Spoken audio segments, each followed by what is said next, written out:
Salam jumpa para pecinta catur.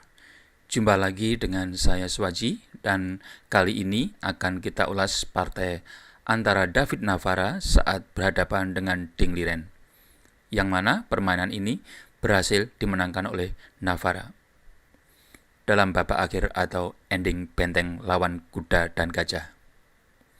Permainan ini terjadi pada turnamen Gasimov Memorial Zamgir ke-6 pada hari Kamis 4 April 2019. Turnamen yang digelar mulai Minggu 31 Maret hingga Rabu 10 April ini menyediakan hadiah total 100.000 euro atau sekitar 1,5 miliar rupiah. Yang mana juara pertama berhak membawa pulang 30.000 euro atau sekitar 475 juta rupiah. Turnamen yang diadakan untuk memberi penghormatan kepada almarhum Grandmaster Gasimov digelar di kota Zamgir, kota terbesar di negara Azerbaijan. Mari kita lihat langsung manuver dan taktik para Grandmaster papan atas dunia ini. David Navara membuka permainan dengan D4 dan Ding Liren membalas dengan kuda F6 dan permainan berlanjut dengan kuda F3, D5, C4. Ada dua langkah lanjutan yang populer bagi hitam di sini, yaitu E6 yang kita kenal dengan pembukaan gambit menteri ditolak, dan C6 yang disebut dengan pembukaan Slav. Dan kali ini hitam memilih E6. Kuda C3 dan setelah C6 terbentuklah pembukaan semi-Slav ditandai dengan adanya pion C6 dan E6. E3, kuda B D7, dan setelah gajah D3, pion hitam baru pukul pion, sehingga hitam dapat tempo karena gajah melangkah dua kali. Karena setelah gajah melangkah ke D3, kali ini gajah harus pukul pion. B5, gajah kembali ke D3, dan hitam memperkokoh susunan pion B5 dengan A6. Kedepannya, tentunya dalam posisi ini hitam perlu memperhitungkan langkah gajah B7 dan diikuti pion C5 untuk membuka diagonal A8H1 serta untuk memperebutkan penguasaan pusat. E4, C5. Saat putih melangkah E5 mengancam kuda hitam, hitam mengabaikan ancaman itu dan memberi counter attack dengan pion pukul pion. Ganti pion, hitam mengancam kuda putih. Dan putih melanjutkan ketegangan dengan kuda pukul pion. Setelah pion pukul kuda, pion pukul kuda. Setelah pion pukul pion, putih melanjutkan perkembangan perwiranya dengan rokade. Menteri B6, Menteri E2, B4, gajah F4. Kalau kita analisa posisi di papan, hitam kalah perkembangan perwira. Seperti dua gajah hitam masih di peta aslinya, sementara kuda dan gajah putih sudah keluar dari baraknya. Tentunya hitam bisa mempertimbangkan langkah-langkah sederhana seperti gajah C5, gajah B7, atau gajah A6 untuk menawarkan pertukaran gajah untuk mengimbangi perkembangan perwira. Namun dalam partai ini hitam melangkah H5 yang mungkin dimaksudkan untuk mempersiapkan minority attack di sayap raja. Benteng FC1, langkah wajar menempatkan benteng di lajur C yang terbuka.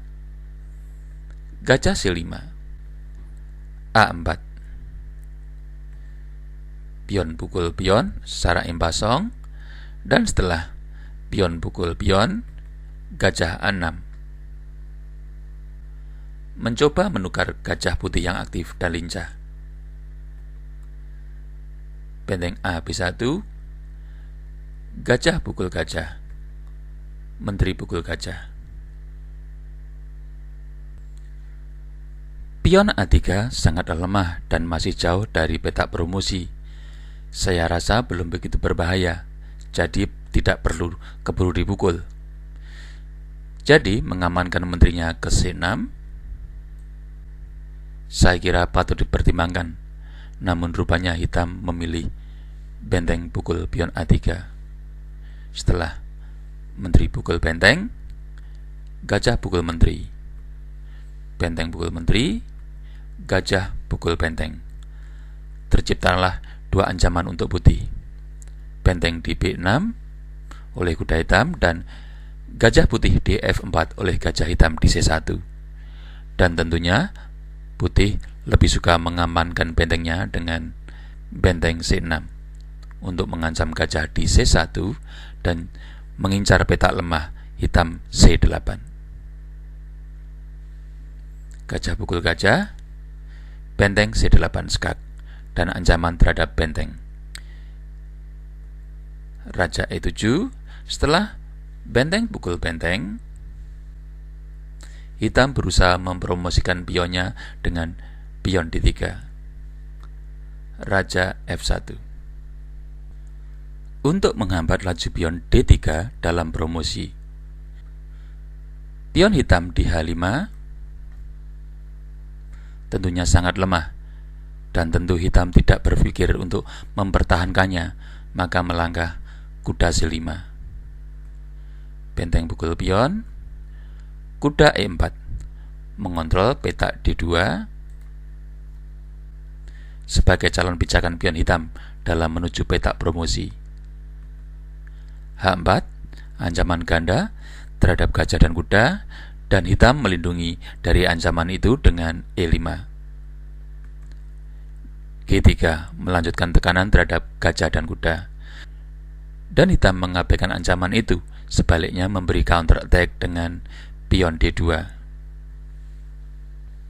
Raja putih tentunya tidak boleh ke E2 karena akan terjadi kuda ke C3 skak, dan setelah raja D3 maka pion promosi ke jadi menteri. Tentunya hitam menang. Untuk itu putih memukul pion, dan setelah kuda pukul kuda, raja ke I2, gajah G5, benteng B4. Menjaga dan membatasi petak-petak pelarian kuda hitam. E4, benteng D4, garbu kuda dan pion. Kuda B3, benteng pukul pion skak. Raja D6, H4, gajah H6, H5. Kuda hitam berada jauh dari pasukan-pasukan lainnya, jadi rentan terhadap serangan benteng putih.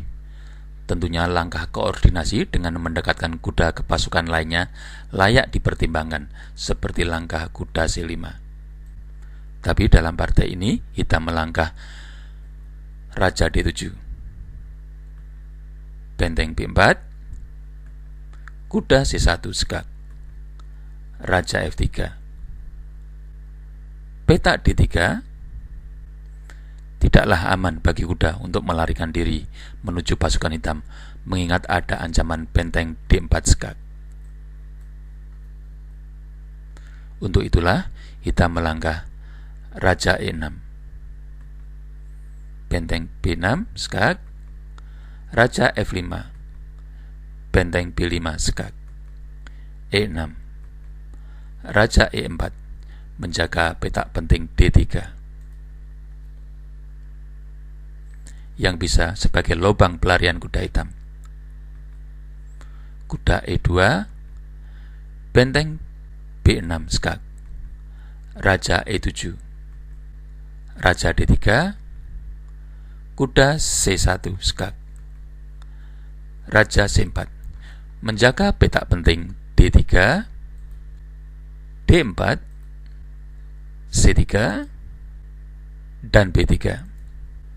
Dan setelah kuda E2, benteng B1, hitam menyerah dengan adanya ancaman benteng ke E1. Pin kuda terhadap raja. Dan bila raja menghindar dari pin pun, kuda akan jatuh atau mungkin harus tukar dengan pion, dan tentunya putih menang dengan cukup mudah. Demikianlah para pecinta catur, video ulasan antara David Navara saat berhadapan dengan Ding Liren pada Gasimov Memorial tahun 2019. Kali ini, harapan saya video ini bisa bermanfaat bagi Anda semua. Dan bagi yang ingin komentar tentang partainya, tolong tulis menit dan detiknya, sehingga kita tahu posisi yang dimaksud. Sampai jumpa di video ulasan selanjutnya.